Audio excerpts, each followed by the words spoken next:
buenas tardes. Mi nombre, como ya les dijo el compañero, soy Ariana. Vengo representando el Departamento de Hematología del Laboratorio de Biomédicos de Mérida. Y esta tarde les voy a hablar sobre esta plática que en lo personal yo quise poner de título Comportamiento de las trombocitopenias en Yucatán. Pero más que nada es una charla un poco más informal sobre un análisis que a mí una inquietud que me surgió sobre nuestros pacientes que llegan al laboratorio a checarse las plaquetas. Nos dice el paciente, es que vengo por control de plaquetas o vengo por sospecha de trombocitopenia. Y en el laboratorio, a la hora de checar la biometría, a checar el frotis, a mí y a mi compañero nos surgió la inquietud del por qué, a qué se puede deber esa trombocitopenia, a qué se puede deber que el médico le esté mandando, por ejemplo, un conteo de plaquetas en citrato y en ETA. Entonces, más bien se trata de lo que se encontró. No les voy a presentar discusiones y conclusiones, simplemente lo que se encontró y un poquito del análisis de lo que se puede ver. A pesar de esto, hubo varios pacientes que fueron, bastantes pacientes que no pudimos determinar el tipo de manifestación, pero pues les voy a presentar lo que sí se puede encontrar.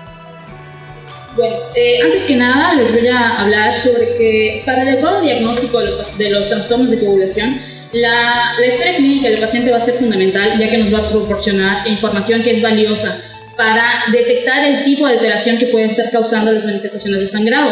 De modo que si un paciente presenta manifestaciones de sangrado como unas petequias, que son extravasación de eritrocitos a través de los vasos sanguíneos, que causan lesiones muy pequeñas, como de la cabeza de un alfiler de 1 o 2 milímetros, por ejemplo, púrpuras o equimosis, que son ya lesiones un poquito más grandes, que se pueden medir ya en centímetros, 1 o 2 centímetros, y epistaxis, que es el flujo de sangre a través de la nariz.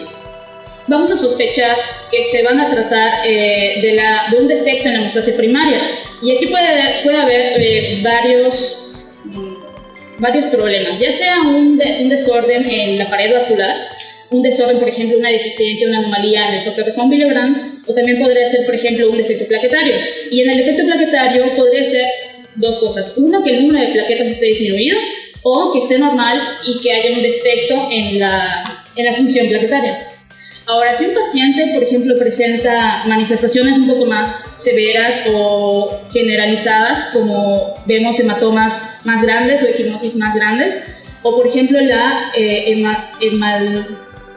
hemartralgias, que son cuando se acumula la sangre en las articulaciones, como este caso, generalmente son pacientes que tienen hemofilia A, hemofilia B, vamos a sospechar que ya se trata de un defecto de la hemostasia secundaria, en donde van a ver ya un defecto de los factores de la coagulación. En el caso de las hemofilias, un defecto en el factor 8, en el factor 9, o por ejemplo también en otros trastornos donde puede haber una deficiencia de factor 10, factor 5, factor 2, en el caso de los factores de la vía común. Este es un cuadro, no es que esté toda la información aquí, pero es un cuadro muy sencillo para entender, por ejemplo, qué tipo de problemas hematológicos, hemorrágicos podrían encontrarse. Vemos aquí que es igual un resumen como lo que les presenté anteriormente, que los defectos de la hemostasia primaria pueden ser de dos tipos. Pueden ser vasculares o pueden ser ya el defecto plaquetario. En los vasculares podemos encontrar, por mencionar algunos, que pueden ser, por ejemplo, la púrpura simple, las telangiectasias, las púrpuras seniles. Y en el caso de los defectos de las plaquetas, pueden ser ya sea un defecto trombocitopénico, es decir, donde la cantidad de plaquetas sea menor al valor normal. Y esto puede ser de diversos tipos. Vemos que hay autoinmunes, aloinmunes, por ejemplo, por un defecto, por una reacción post-transfusional, por secuestro o por medicación, por ejemplo, en la mielosupresión. Y también puede haber defectos trombocitopáticos, en donde el defecto no se encuentre en el número de plaquetas, sino más bien en la función plaquetaria, y vemos que esos, entre los más nombrados, no es que sean más comunes, vemos el síndrome de Bernard-Soulier, la trombocitopenia de Glassman, el síndrome de plaquetas grises, aunque mis compañeros de laboratorio no me crean que sí hay un síndrome de plaquetas grises. Por otra parte, vemos que la coagulopatía o los defectos de hemostasia secundaria pueden ser ya sea hereditarios o adquiridos, En el caso de los hereditarios están los más conocidos, eosinofilas A y B, y en los adquiridos una cirrosis hepática que nos va, obviamente los factores de coagulación a ser producidos en el hígado, pues obviamente va a haber un riesgo de sangrado. Y que también pueden encontrarse defectos combinados, un defecto combinado de la hemostasis primaria y de la hemostasis secundaria, por ejemplo, igual en la cirrosis hepática, porque la trombopoyetina, al igual que la eritropoyetina, son en gran cantidad sintetizadas en el hígado, y por lo tanto, al tener concentraciones reducidas de trombopoyetina, se va a afectar la maduración plaquetaria, vamos a tener cuentas de plaquetas muy bajas, y en el síndrome, en la coagulación intravascular diseminada, cuando va a haber un consumo plaquetario y consumo de factores que se van a manifestar en todos nuestros estudios de laboratorio. Y en lo personal vamos a hablar un poquito más de lo que es la parte trombocitopénica de los pacientes que acuden al laboratorio y cómo se pueden clasificar, si es correcta la palabra, en los distintos tipos de trombocitopenias. Okay. Por definición tenemos que la trombocitopenia es la disminución de las células plaquetarias por debajo de 150.000 y que estas cifras normales se pueden o se mantienen estables, ya sea por una parte debido a la producción de las plaquetas, que es la trombocitopoiesis, y se mantienen igual, o sea, el valor se mantiene por la producción y en parte por el consumo, ya sea por las pérdidas o por la destrucción, que es normal, o por la distribución que se lleva a cabo en el vaso, en donde se retiene cerca del 30% de las plaquetas de manera normal. Cuando este equilibrio se rompe, se van a producir lo que son las denominadas trombocitopenias periféricas o las trombocitopenias centrales. Las trombocitopenias periféricas son las que van a afectar al desarrollo del megacarciito y a la obtención de la cuenta plaquetaria normal, que es de 150. Y las trombocitopenias centrales van a estar relacionadas con todos los casos de aumento de pérdidas, de destrucción, ya sea por anticuerpos, por agentes mecánicos o en la distribución, que hay un aumento en el secuestro plaquetario por el vaso, va a ser un tipo de trombocitopenia central. Okay. Y aquí es un cuadro diferente, con mucha más información. Aquí vemos que las trombocitopenias, ya dedicado exclusivamente a las trombocitopenias, que las trombocitopenias periféricas pueden ser de dos tipos, las inmunes y las no inmunes. Vemos que las inmunes pueden ser tanto autoinmunes como autoinmunes. Las autoinmunes, el ejemplo más clásico, mejor conocido, es la púrpura trombocitopénica inmune. Esta es conocida generalmente como púrpura trombocitopénica inmune primaria, y para que se diagnostique es necesario excluir diversos otros factores, por ejemplo, que no haya un defecto en médula ósea, que no haya esplenomegalia, que el vaso no esté secuestrando, que no haya por ejemplo, medicación. Que el efecto simplemente sea inmune, el efecto de los anticuerpos sobre las plaquetas que las destruyan, y también una manera de asegurarnos, que tienen los médicos, de asegurarse que es una PTI primaria, que es cuando se le da corticosteroides, por ejemplo, para suprimir la reacción inmunitaria, haya una recuperación. También están las trombocitopenias inmunes producidas por fármacos, la pseudotrombocitopenia, que nos compete bastante a nosotros, el síndrome de fosfolípido, que ya habló un poquito más el doctor Adrián, pero en este caso vamos a enfocarnos al descenso de las plaquetas. Y vemos que en las autoinmunes está, por ejemplo, la trombocitopenia fetal, la trombocitopenia post-transfusional y la trombocitopenia autoinmune pasiva. En el caso de los defectos no inmunes, tenemos que pueden ser por el hiperconsumo, como ya les había comentado, en la coagulación intravascular diseminada hay un consumo plaquetario, hay consumo de factores, y se manifiesta ya sea con microtrombos y también con hemorragias. Y en la microangiopatía trombótica, que está relacionada igual, por ejemplo, con el síndrome urémico hemolítico, a veces puede ser de carácter infeccioso, no necesariamente. y en otras causas, como una hiperdestrucción no inmune, en la pérdida al exterior, una hemodilución, por ejemplo, o un sangrado excesivo, hay una pérdida plaquetaria. Y en la hiperfunción del sistema fagocítico mononuclear, recordemos que son monocitos que están localizados en el vaso. Estos pueden ser que tengan una fagocítica aumentada y que vayan comiendo de alguna manera las plaquetas que se vayan a encontrar en el vaso. También tenemos las trombocitopenias por distribución anormal, por secuestro, que ya sea en el vaso o en otros lugares, y las trombocitopenias centrales pueden clasificarse a su vez por afectación exclusiva, por afectación de la hematopoiesis en general o por afectación en la línea megakaryocytica exclusivamente. En el caso de la hematopoiesis ya puede ser una supresión o una hipoplasia. Esto puede ser igual por diversos factores. Tenemos que puede ser, por ejemplo, la plasia medular, cuando hay una hemopatía maligna a una otra lesión medular. Por ejemplo, cuando hay hematopoiesis ineficaz, puede producirse, por ejemplo, en los síndromes mielodisplásicos, cuando hay deficiencia de factores de la maduración, por ejemplo, para la línea megakaryocytica, y por afectación aislada de la línea megakaryocytica cuando hay una púrpura trombocitopénica amegakaryocytica, y en las trombocitopenias cíclicas centrales que por momentos hay una plaquetopenia, se recupera el paciente sin necesidad de medicación y que vaya reincidiendo. Y las trombocitopenias refractarias, pues que estas aún tratándolas con diversos medicamentos no vayan a recuperarse. Ok, en cuanto al protocolo diagnóstico, vemos que en primer lugar el médico debe asegurarse de que la trombocitopenia que se sospecha sea real.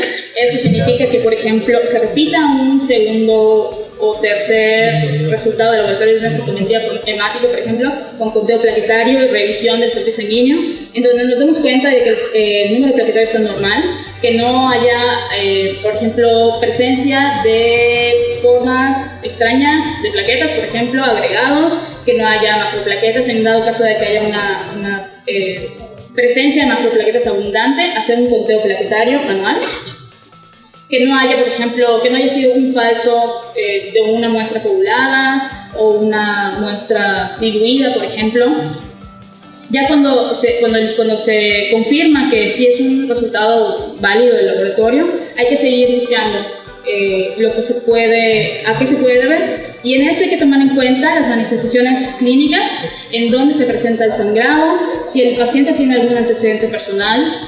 Por ejemplo, si ha tenido una cirugía o una extracción dental y ha sangrado, si la paciente, por ejemplo, en el caso de una mujer, tomar en cuenta cómo son sus ciclos menstruales, si hay un sangrado abundante, si es normal, nos puede dar mucha información, al médico le puede dar mucha información, antecedentes hemorrágicos, anamnesis por sistemas, es decir, checar si hay, por ejemplo, esplenomegalia, si hay una esplenomegalia puede ser que el vaso está secuestrando las plaquetas, si hay un problema hepático que pueda deberse el efecto al problema hepático en sí, antecedentes quirúrgicos, la historia familiar y obviamente el laboratorio, que es lo que nos compete. El trabajo que les voy a presentar, como ya les mencioné, es bastante sencillo. Es un estudio retrospectivo que se realizó analizando los meses de enero a noviembre del año pasado, de 2016. Se tomaron en cuenta todos los pacientes que llegaron al laboratorio, ya sea con signos de sangrado. Muchos mencionaban, es que tengo moretones, me salen petequias, tengo sangrado nasal, mucha epistaxis. También pacientes que mencionaban sangrados transvaginales abundantes, menstruación prolongada. Pacientes con sospecha de trombocitopenia, que el médico quería verificar si realmente había una trombocitopenia. Cuando ya hay una trombocitopenia establecida, pero no se reconoce todavía cuál es la causa, o cuando hay una trombocitopenia que ya está en control. De estos, en todo el año se realizaron todos los diagnósticos y encontramos que hubieron 226 pacientes con estos problemas, de los cuales se excluyeron 84 pacientes. Esto es porque de los pacientes que tenían signos de sangrado no se les encontró un descenso plaquetario, los plaquetas estaban normal. Eso significa que no se trata de una trombocitopenia y solo se estudiaron a los que sí, ya sean los que están en control, a los que están en sospecha o a los que sí tenían el conteo plaquetario menor a 150.000. En total fueron 142 pacientes que se incluyeron en el estudio, de los cuales no se ve el porcentaje, okay, aproximadamente es como un 52% de pacientes que se encontraban en control y aproximadamente un 48% de pacientes que todavía se estaba buscando la causa de la trombocitopenia. Y de estos, del porcentaje de los pacientes que se estaba buscando si realmente era una trombocitopenia o cuál era la causa de la trombocitopenia, vemos que aproximadamente en un 19%, 20 pacientes de los 142 se encontraban normales. Eso significa que probablemente cuando el médico estaba sospechando de la trombocitopenia pudo haber sido un evento pasajero, puede haber sido con una muestra tubular, por ejemplo, una hemodilución, pero esos pacientes cuando regresaron al laboratorio, incluso 2 o 3 veces estaban en chequeo de diferentes meses, por ejemplo, tenían una cuenta plaquetaria normal y obviamente no se les considera que sean trombocitopénicos. Okay. De los pacientes con trombocitopenia, el 61% fueron mujeres, 74 pacientes de las 122, porque excluimos 20 pacientes normales. El 39% eran hombres, 48 pacientes, y la edad promedio de todos los pacientes afectados con trombocitopenia fue aproximadamente un 45%. Aquí les desgloso por edades más o menos cómo se encontró. 9% de nuestros pacientes eran niños menores de 10 años, 7% de nuestros pacientes eran jóvenes, aproximadamente de 10 a 20 años, el 10% de 21 a 30 años, 16% de 31 a 40, el 10% de 41 a 50, 17% de 51 a 60 y la población más de mayor fueron los adultos de mayores de 60 años y el promedio de plaquetas en los pacientes afectados con trombocitopenia en nuestra población fue una plaquetopenia de 135. No es muy severa, pero va a depender. Bueno, en este caso encontramos que dependían del diagnóstico que estaba afectando, por ejemplo, al paciente. Aquí les resumo una tabla de los diagnósticos más encontrados. Vemos el 63 pacientes, no podemos establecer la causa. Obviamente nosotros estamos utilizando nada más criterios de laboratorio, pero como les mencioné anteriormente, hay que tomar en cuenta otros criterios, por ejemplo los antecedentes familiares, antecedentes quirúrgicos. Obviamente no tomamos en cuenta estudios de gabinete, no podemos saber si hay un desorden en la médula ósea o si hay una esplenomegalia, un problema hepático que no sea a través de estudios de laboratorio. Lo que sí pudimos determinar que 13 pacientes de nuestros 122 eran pacientes con PTI. Un paciente estaba afectado con escleroderma y pude encontrar que en la actualidad ya se relaciona, no es que directamente los anticuerpos que causan el escleroderma, en este caso el paciente tenía anticuerpos me parece. No es que directamente el anticuerpo vaya a causar la trombocitopenia, pero como cualquier enfermedad autoinmune, podría haber una reacción exagerada que vaya a afectar la médula ósea o vaya a afectar otros órganos y de manera secundaria puedan estar afectados los megacaricitos. En el caso de los pacientes con SAP, encontramos 13 pacientes con SAP, 4 pacientes embarazadas con una trombocitopenia gestacional, también 5 o 6 pacientes con trombocitopenia y Helicobacter pylori. No es establecido si el Helicobacter vaya a ser la causa de la trombocitopenia, pero sí que aproximadamente el 60% de los pacientes con púrpura trombocitopénica tienen la infección con Helicobacter pylori y además que cuando se trata la infección es mucho más frecuente que los pacientes se recuperan. En comparación de los pacientes a quien no se les trata la infección, es más difícil que recuperen cifras de plaquetas normales. un paciente con parvovirus, que ya en la actualidad también se relaciona con causas no solo de trombocitopenia, sino de anemia, problemas de médula ósea. 3 pacientes se les encontró que eran una trombocitopenia por dengue. Un paciente con medicación, en este caso un paciente con una medicación para una policitemia vera, es un defecto medular y en este caso se le estaba dando el tratamiento, estaba afectando de manera secundaria a la línea plaquetaria.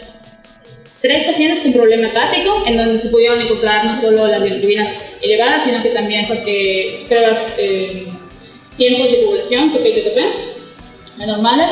Un paciente que llegó con un diagnóstico establecido de púrpura trombocitopénica idiopática, el médico estableció que no podía encontrar la causa, pero estaba tratando ya. Un paciente con SID, igual plaquetas bajas, tiempos de coagulación alargados y signos de sepsis.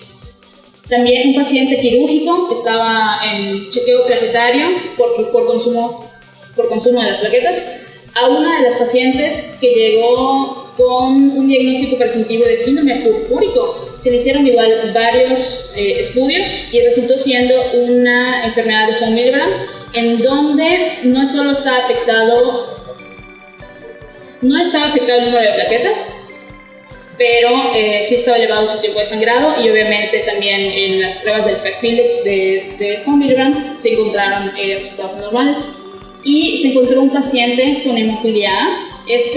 A mí me llamó en personal mucho la atención porque es un paciente que llegó con que él mencionó que en el laboratorio previo, la verdad no puedo decirle si fue en nuestro laboratorio o en otro, que tenía un tiempo de sangrado de 17 minutos. Lo raro es que cuando se le realizó también como parte del perfil de von Willebrand, el tiempo de sangrado estaba normal y se le cuantificó el antígeno, el cofactor rizocetina, los multímeros, por ejemplo, que pertenecen al perfil de von Willebrand, y se encontró nada más que el factor 8 estaba disminuido. Yo establecí que se trataba de una hemofilia A, pero no explica el tiempo de sangrado de 17 minutos. Probablemente pueda deberse a una plaquetopenia transitoria que afectó en ese momento al paciente, o una mala técnica puede ser también. Recordemos que el tipo de sangrado tiene que tener cierta práctica y cierta técnica establecida para que tenga resultados contundentes. Y 6 de 155 con moderadas macroplaquetas. El conteo bajo, obviamente, del equipo era debido a las macroplaquetas, que no las considera plaquetas, y solo considera las plaquetas normales que estaban disminuidas, pero en realidad se trata de un caso de pseudotrombocitopenia que no es considerado como tal, porque a veces eliminamos el resultado del equipo y ponemos el que nosotros contamos. Entonces sí sería interesante que se empezaran a reportar, por ejemplo, estas cuentas plaquetarias y poner las cuentas las cuentas manuales como nota de alguna manera, porque si el paciente llega a ir a otro laboratorio en donde no la realizan la cuenta, o sí se la cuentan y se lo reportan de una manera distinta, entonces ahí es cuando empiezan a haber un poco de discrepancias en los resultados.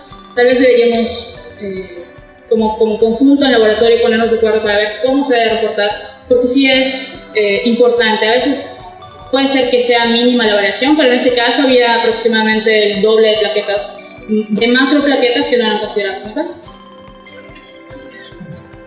Bueno, por mi parte es todo. No sé si tengan alguna pregunta.